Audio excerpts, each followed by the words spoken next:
Wascal, l'équipe du studio est très très heureuse de vous retrouver pour un nouvel after.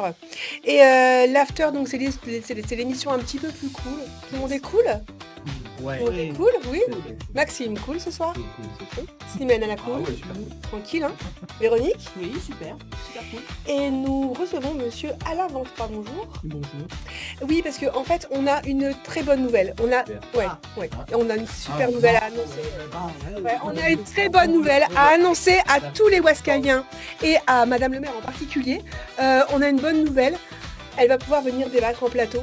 Parce qu'on a mis un petit peu de temps à trouver la personne compétente. Bonsoir Alain. Nous te présentons dans une minute. À trouver la personne compétente pour essayer de faire le clair sur les arguments juridiques et sur Madame le maire a peur d'être hors la loi si elle vient débattre. Et donc on a une excellente nouvelle ce soir. Et il n'y a pas de hors-la-loi pour venir débattre en plateau. Ouais. C'est cool. Oui, donc la démocratie va pouvoir... on espère qu'enfin la démocratie va pouvoir s'exercer à Wascal, à Roubaix, dans les autres villes aux alentours de chez nous. Il y a des débats qui sont menés dans les différentes villes entre les candidats. Et ça crée vraiment ce qu'on aimerait, nous, en tant que médias citoyens qui prônons la citoyenneté. Ce qu'on aimerait voir vivre à Wascal, c'est le débat entre les différents candidats. Donc... bonjour Alain. Bonjour. Est-ce que tu peux te présenter, s'il te plaît? Alors, je m'appelle Alain Ventura, je suis délégué régional de la Ligue des droits de l'homme et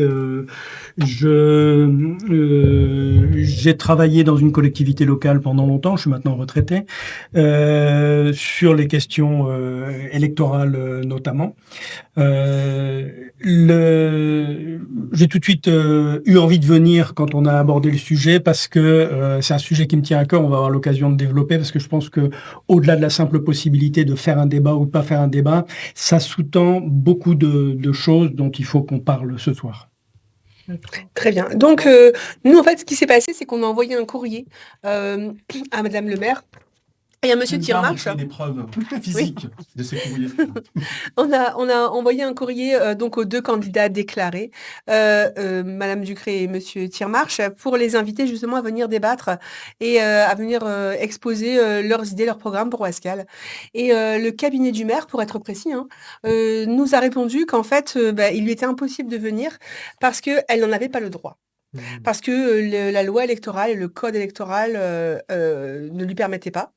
Et on a donc cherché à comprendre pourquoi exactement, parce qu'on aime bien comprendre en fait les choses. Et donc c'est comme ça qu'on t'a contacté.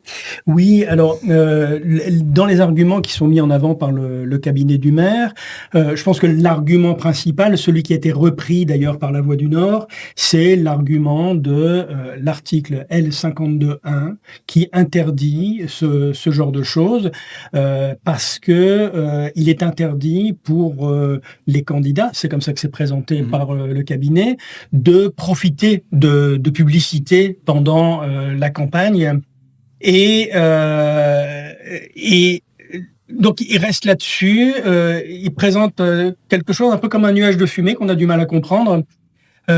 Je pense qu'il faut, si vous permettez, faire un retour historique en arrière pour comprendre le sens de cette loi. On est dans les années 90, donc il y a 30 ou 40 ans, au début des années 90. C'est l'époque de l'affaire Urbain, donc une affaire qui avait secoué la classe politique parce que là, c'était les socialistes qui utilisaient... Alors, ils n'étaient pas les seuls, mais les partis politiques avaient chacun leur manière de financer leur campagne et qui consistait en gros à demander un pourcentage aux entreprises qui étaient attributaires des marchés publics. Ce qui forcément posait un problème dans le choix de l'offre la mieux disante ou l'offre économiquement la plus avantageuse, puisque c'était pas automatiquement l'intérêt général qui était mis en avant. Donc pour sortir de quelque chose qui était un système de corruption, d'abord il y a eu un certain nombre de personnes qui sont passées devant les tribunaux. Pour ça, on a heureusement un système qui fonctionne bien avec une séparation des pouvoirs. Et puis, le législateur qui a changé la loi. Et donc, on a mis en place des règles de financement des partis politiques, avec au début une possibilité restreinte pour les entreprises et les personnes morales en général, associations ou autres, de financer, de prendre parti aux campagnes. Et après ça, on a supprimé totalement cette possibilité. Seules les personnes physiques peuvent participer matériellement à une campagne. L'idée, c'est de mettre tout le monde sur un pied d'égalité et d'éviter que les financements soient cherchés partout. L'article L52.1, quand il dit qu'on ne peut pas bénéficier de publicité, en fait, il y a un principe en droit, c'est qu'il n'y a pas d'obligation sans sanction. Donc, si on comprend pas l'obligation qui est exposée, faut aller chercher ce que dit le texte qui sanctionne, hein, parce que comme ça, on comprend mieux. Hein. Si on comprend pas bien pourquoi on peut pas rouler à 120 à l'heure avenue des Nations Unies, si on va regarder le texte qui sanctionne, on comprend ce qu'on risque et on comprend un peu comment les. Voilà. Et du coup, qu'est-ce que dit le texte du coup ? Et alors là, le texte qui sanctionne, c'est l'article L113.1 du Code électoral, et il dit sera puni d'un emprisonnement de 15 000 € d'amende tout candidat. En cas de scrutin, alors c'est tout candidat en général, on va passer les détails, qui aura bénéficié sur sa demande ou avec son accord express d'affichage ou de publicité commerciale ne respectant pas les articles L51 et L52. Là, c'est le candidat. C'est le candidat. Voilà. Donc si on se remet dans, par exemple, à l'époque que je citais, la campagne régionale de 92, pour ceux qui l'ont connue, c'était l'époque où Borloo se lançait en politique. Il y avait des grandes affiches de 3 mètres sur 4, et donc c'était Avenir Publicité qui collait les affiches, voilà.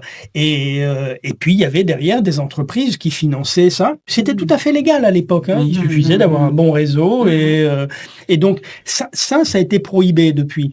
Et donc on voit bien que c'est ça qui est prohibé. C'est pour le candidat obtenir une publicité commerciale le concernant, alors que dans les 6 mois. Non, on n'est pas commercial, on est une association à but non lucratif. Alors, le fait que ici la radio, la chaîne soit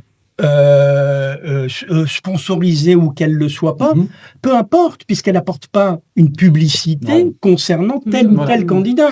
Elle ne déclare pas je suis pour tel candidat. Elle n'a pas un positionnement partisan. Et donc à partir de ce moment-là, on n'est pas du tout dans le cadre en question. Mais pas du tout. Oui. Bah, d'ailleurs, il y a d'autres médias qui existent et qui ne sont pas. Enfin, nous, on est une web TV en gros. On est un voilà.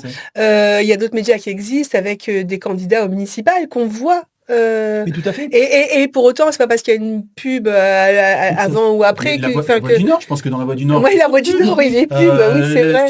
Sur les réseaux sociaux également, hein, on peut voir aussi. Mais du coup, il y a Madame Ducré qui nous a dit à la mairie. On n'est pas un média. Quand on est allé le voir. Oui, vas-y, je te laisse. Bah oui, c'est ça. En fait, on est allé à la sortie du conseil municipal pour essayer d'avoir une réaction et puis elle n'était pas encore candidate et on aurait tellement adoré en tant qu'association nouvellement ouascalienne avoir la primauté d'annoncer.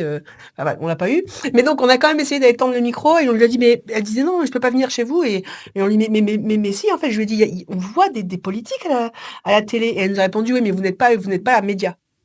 Si on est un média, mais on y reviendra sur un autre after, mais on est un média, mais bien sûr que oui. Mais après ça, les médias, qu'ils soient professionnels, qu'ils soient associatifs, avec un fonctionnement essentiellement bénévole, c'est une chose, mais vous assumez cette fonction-là. Oui. En fait, alors effectivement, on pourrait ergoter sur des points de détail, mais le fait est que dès lors que vous vous comportez comme ça et que au moment où l'élection va approcher, il y a des consignes qui sont données aux médias par l'Arcom ou par son ancêtre qui était le CSA, mais qui sont toujours valables et qui demandent effectivement à tous les médias d'être neutres dans le traitement de l'information.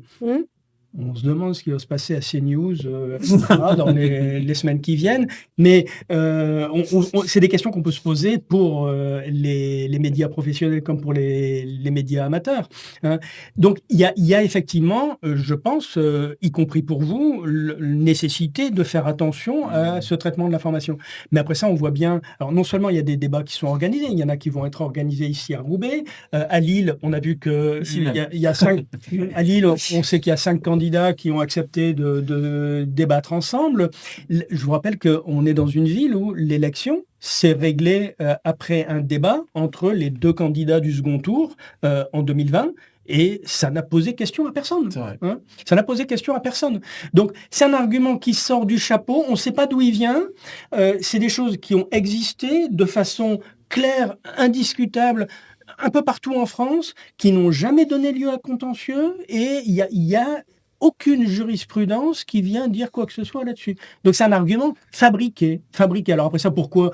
Moi, je sonde pas les reins et les cœurs, donc je sais pas comment les gens pensent, hein, mais en tout cas, il y a pas de voilà. Bon, alors soit en gros quelque part, elle a un service peut-être, enfin moi je sais pas, mais elle a peut-être un service juridique qui finalement peut-être n'est pas compétent ou se trompe, ou alors il y a d'autres raisons et on les connaît pas.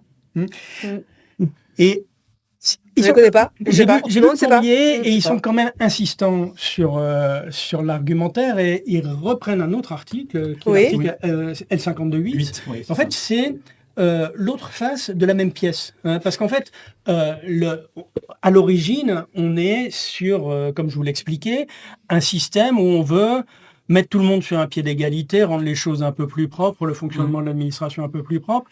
Et donc, d'un côté, on dit que les candidats ils peuvent pas bénéficier et puis de l'autre côté on dit que les personnes morales elles peuvent pas donner, hein, donc c'est vraiment les 2 faces de la même pièce.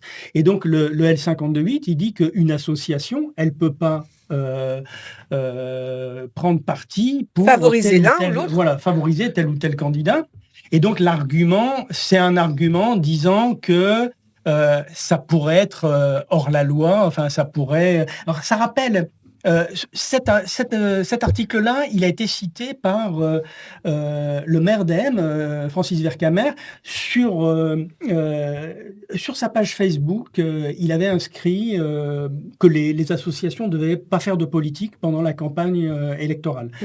En fait, les associations, alors là, c'est des histoires de tramway, des histoires de doublement ou pas de voie express, c'est des débats locaux.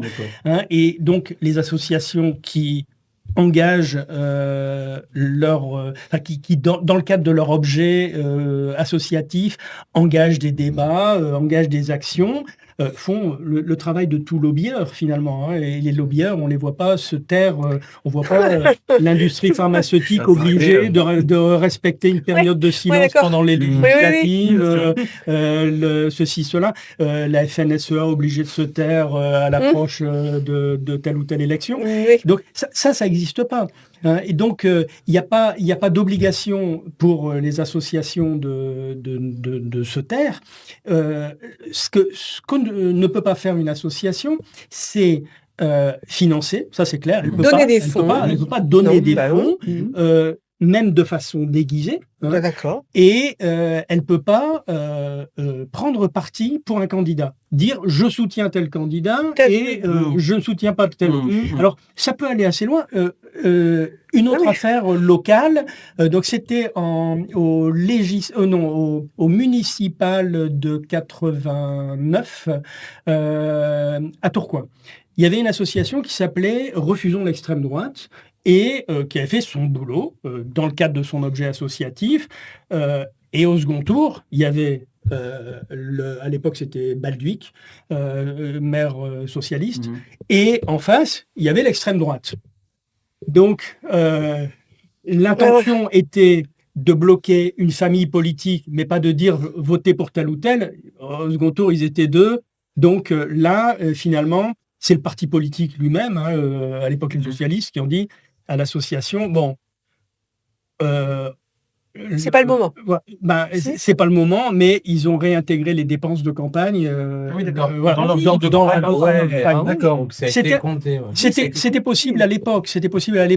Mais aujourd'hui, il faut être un peu plus prudent parce que les personnes morales ne peuvent pas financer du tout. Donc il faut être apartisan. Mais quand un média comme le vôtre organise un débat, Après ça, chacun se défend, chacun brille ou ne brille pas, mais jeu du débat. Mais voilà, c'est pas le média qui décide de dire un tel est bien. Donc ça veut dire que la maire de Ouescal, enfin la candidate maire de Ouescal, peut venir s'exprimer sur le plateau de Sud-Ouescal sans problème par rapport à sa campagne alors. Elle ne prend pas plus de risques que M. Tirmarche, elle ne prend pas plus de risques que M. Garcin ou M. Guiraud ici à Roubaix, elle ne prend pas plus de risques que les candidats que je ne vais pas tous citer, mais les candidats lillois qui vont le faire. Donc, elle n'est pas, elle, en tant que personne, d'un seul coup, avec une caractéristique spécifique particulière, elle prendrait plus de risques que ce que font tous les autres, Oui. et qu'il faisait déjà, comme je l'ai rappelé, les années précédentes, sans qu'il y ait eu de jurisprudence négative là-dessus, et sans que ça ait annulé quelque élection que ce soit.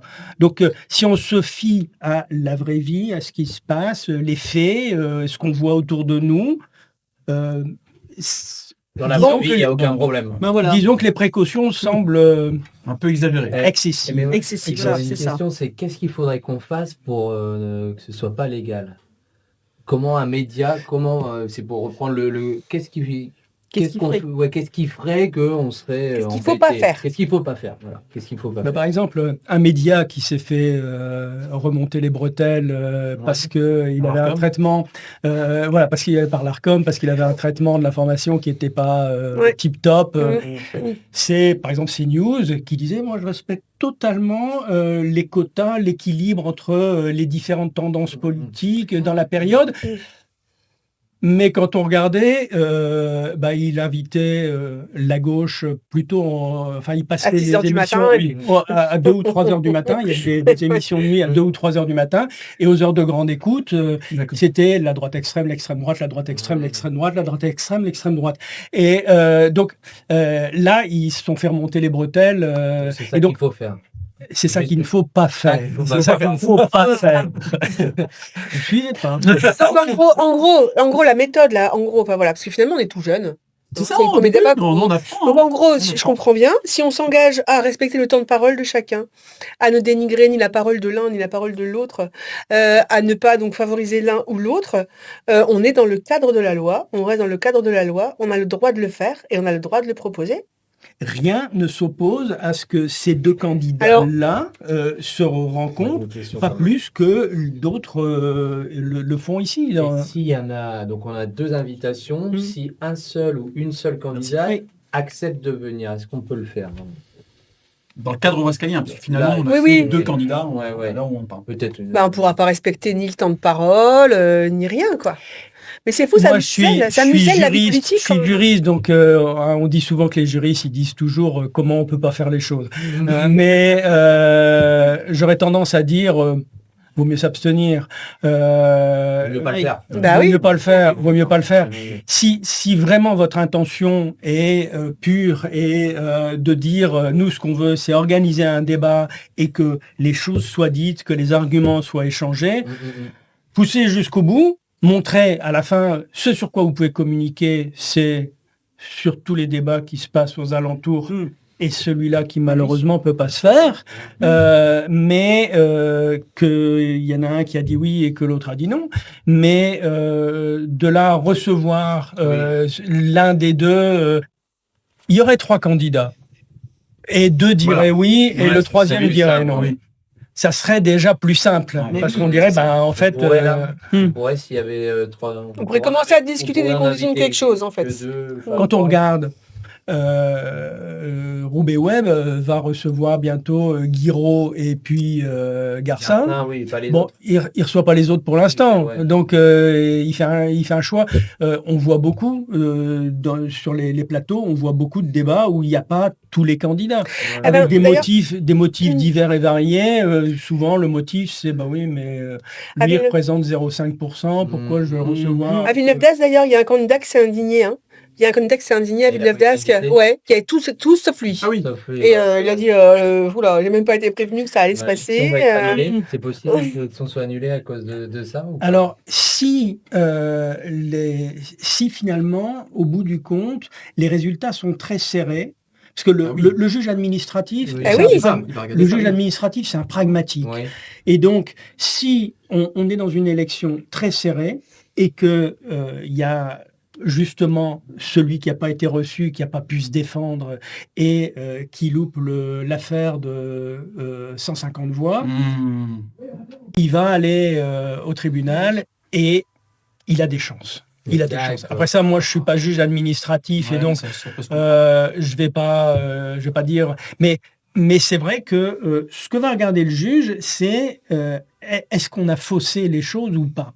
Est-ce qu'on a faussé les choses au-delà de l'aspect financement. Est-ce qu'on a permis le jeu démocratique jusqu'au bout? Est-ce que ça n'a pas été biaisé ou voilà. c'est ça? Donc, est-ce que tel organisme a finalement favorisé un groupe de candidats au détriment de celui au détriment du plaignant? Donc ça, on peut l'imaginer. Alors, je vais parler au nom du studio. Enfin, vous m'arrêtez. Vous m'arrêtez si vous n'êtes pas d'accord. Mais du coup, voilà, je vais m'adresser directement à Madame le maire et je vais lui dire que nous, on est prêts, qu'on a envie que la démocratie vive à Ouescal et que si elle ne vient pas, on n'aura pas de débat parce qu'on ne peut pas effectivement inviter uniquement Monsieur Benoît Thiermarche. Ce serait lui donner la parole à lui, le favoriser lui. Enfin, on pourrait dire encore Studio Ouescal favorise Benoît Thiermarche. Donc, voilà. Comment? On va nous demander de rendre des comptes. Oui. Voir les comptes de campagne. Et donc à cette question, c'est ça, Madame le maire, enfin, il y a une partie de la population à Ouescal, je parle pas au nom de tous les Ouescaliens, mais il y a une partie des citoyens à Ouescal qui aimeraient que cette élection soit l'objet de débats démocratiques et de débats d'idées, et que sans vous, Madame le maire, ça ne pourra pas se faire. Aujourd'hui, on a démontré que, en fait, légalement, vous êtes en sécurité. On s'engage, nous, Studio Ouescal, à ce que vous soyez aussi en sécurité au point de vue justement du temps de parole, du fait que votre parole sera aussi bien accueillie que celle du candidat en face, etc. Et donc, c'est une vraie demande de comment dire, et puis pour les collégiens, et puis pour les lycéens, et puis pour tout le monde. Le conseil municipal junior, de débat, quoi. On est obligé d'avoir Madame Ducré, Monsieur Thiermarche en même temps, au même endroit. On a proposé. Ça peut être séparé. Oui, on peut proposer aussi. Exactement. En différé. Attention, effectivement, on a proposé aussi un autre format. On est parti effectivement sur l'idée du débat. Oui. On a bien compris via les articles de presse que c'était pas forcément souhaité par Madame Ducré.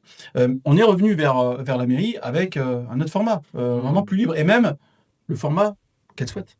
Donc en fait, vraiment, on était très au bout finalement de ce qu'on pouvait proposer.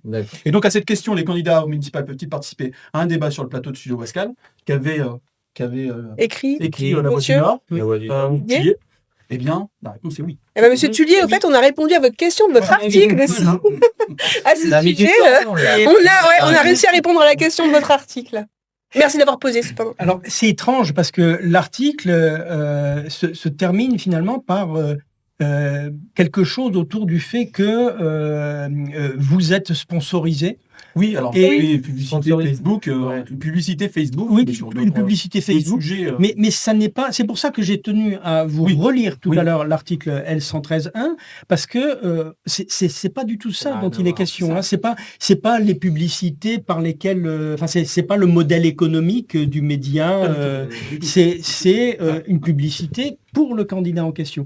Mais derrière tout ça, alors moi je comprends l'intérêt pour vous d'organiser le débat, mais moi en tant que Ligue des droits de l'homme, je veux insister sur un autre point, c'est que je vous ai dit, il y a un autre maire qui a mis en avant les mêmes arguments, mais pour demander aux associations de ne pas parler politique pendant la campagne.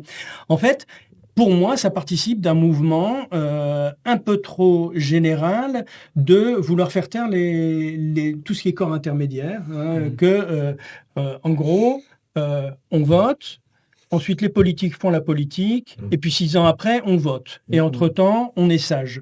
Non, en fait, c'est pas comme ça que fonctionne la société. Sujet. Voilà. Il y a une phrase que j'aime beaucoup, c'est il se comporte en monarque parce qu'on se comporte en sujet. Voilà. Et ils aiment bien ça. Ils aiment bien. C'est ce qu'ils attendent de nous. Mais c'est ce qu'ils attendent de nous, qu'on mette notre bulletin dans l'urne et qu'après, on attend. Non, c'est pas de moi. Ça rappelle une phrase qui n'est pas de moi non plus. Ils ne sont grands que parce que vous êtes à genoux. Oh, et, je vois. et en fait, la vie démocratique doit fonctionner, mais elle doit fonctionner particulièrement pendant la campagne. C'est le moment où chacun doit pouvoir s'exprimer, où chacun doit dire ce qu'il veut. C'est le moment où tout le monde doit pouvoir parler. Et il y a un truc que je voulais dire, c'est que le débat de Villeneuve-d'Ascq, il est très intéressant. Et ça fait vivre la démocratie et j'encourage à le regarder parce qu'on se rend compte que même eux, ils ont 5-6 candidats et que c'est quand même, il n'y a pas des avis si différents que ça comme on peut le penser. C'est-à-dire que sans débat, on peut vite arriver à des oppositions un peu extrêmes, alors que parfois, en plateau, avec des échanges, parfois, on se rend compte que finalement, les vrais problèmes, beaucoup les partagent et qu'il n'y a pas une extrême polarisation comme on pourrait penser à la société. Et donc, c'est pour ça, vous savez, les conseils municipaux. Les conseils municipaux, en fait, il y a des délibérations qui sont préparées. Et puis ensuite, dans les villes, en tout cas, dans les villages, ça se passe peut-être plus de façon simple. Mais dans les procédures, dans les villes, les présidents de groupes politiques rencontrent le maire et puis ils disent ça, c'est pas la peine d'en parler parce qu'en fait, ils vont devoir parler quelquefois de 75 délibérations en 2h30, ce qui est juste pas possible. Donc, ils éliminent. Et en fait, il y a un article dans le règlement intérieur de la plupart des conseils municipaux qui prévoit que la conférence des présidents a ce pouvoir et donc simplement en début de conseil municipal, il est annoncé que toute une série de délibérations sont considérées comme adoptées en vertu de l'article 30 du règlement. Et donc, si on regarde, ça fait qu'on a souvent plus de 80%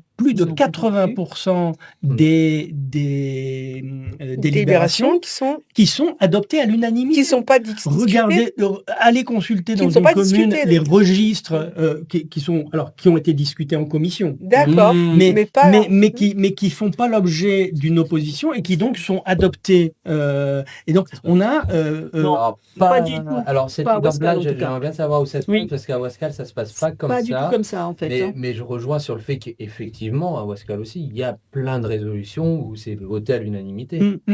Alors, il n'y a pas de l'opposition sur tout. Voilà.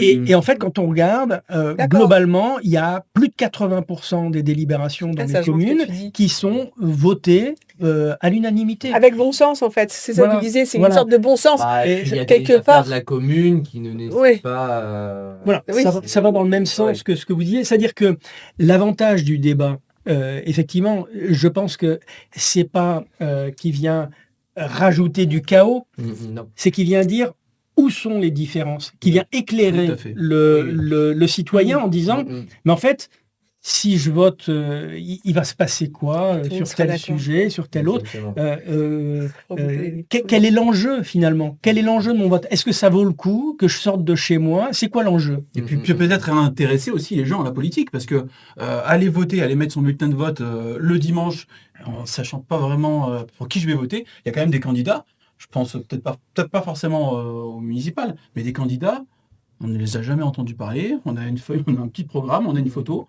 et puis parfois on vote que pour l'étiquette. Donc je trouve que ces médias-là, nos médias, permettent aussi de donner la parole à ces candidats et permettent justement à un citoyen de faire son choix. Ouais. C'est important. Un choix éclairé. Un choix éclairé. Et ça change rien à tout le contexte juridique, ça change rien au fait que, en tant qu'association, vous pouvez pas dire qu'il faut voter pour un tel, vous pouvez pas donner une aide à un tel ou à un autre. Ça, vous pouvez pas le faire. Mais en revanche, assumer votre fonction de média dans le cadre existant, il n'y a pas d'opposition. Et c'est pour ça que ça se fait un peu dans toutes les villes voisines. C'est la question n'est pas de savoir si vous pouvez le faire, la question est de savoir pourquoi vous ne pouvez pas le faire. C'est là. Une chose que je voudrais rajouter, quand même, j'ai déjà interrogé dans d'autres villes des candidats qui ne souhaitent pas le faire. pas juste Oui. Qui ne le souhaitent pas. parce que C'est- ils oui. se sentent pas à l'aise et tout. Ouais. Je pense que les médias ont peut-être un rôle aussi à essayer de mettre à l'aise, parce que mettre à l'aise les candidats, parce qu'il faut quand même le faire, faut assumer, faut pas avoir peur de se planter.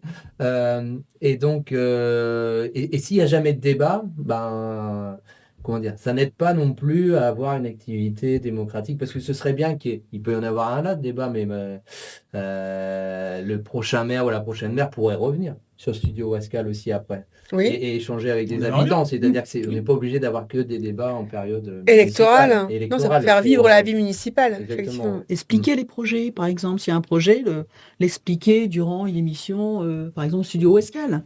Ce serait bien, ça. Oui, En tout cas, nous, on est ouvert à ça. Exactement. Partager des informations, ça pourrait être vraiment très démocratique, on va dire, non? Exactement. Donc, on peut conclure? On peut conclure. Donc, on peut conclure. Il y a deux choses. Donc, il y a deux choses qui restent pas tout à fait, puisqu'on est dans l'after et qu'on suit les dossiers dans l'after. La bonne nouvelle, c'est que donc, le cadre juridique est posé.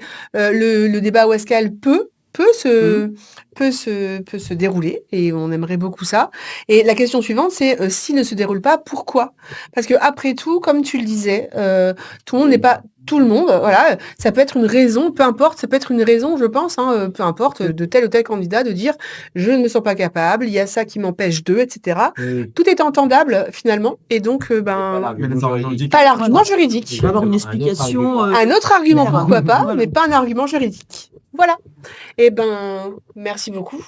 Merci. Merci énormément d'être venu. On a besoin de gens compétents à Studio Wascal, parce que on peut pas être compétent dans tout. On n'est pas du tout compétent du tout.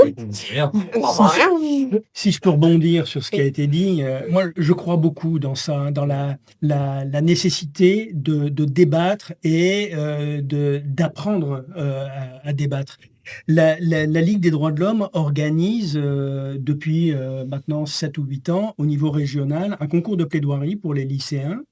Et c'est un concours de plaidoirie sur alors c'est libre, le sujet est libre, ils choisissent le droit de l'homme qu'ils ont envie de présenter. Et ce qu'on leur demande, c'est d'avoir des arguments, d'articuler les arguments. Ils ont 6 à 8 minutes pour présenter leur plaidoirie. Et ce que je leur explique dans les lycées où je vais rencontrer les lycéens, ici localement on a Sévigné à Tourcoing, on a Jean Moulin, Saint-Martin qui vont participer pour le prochain concours de plaidoirie.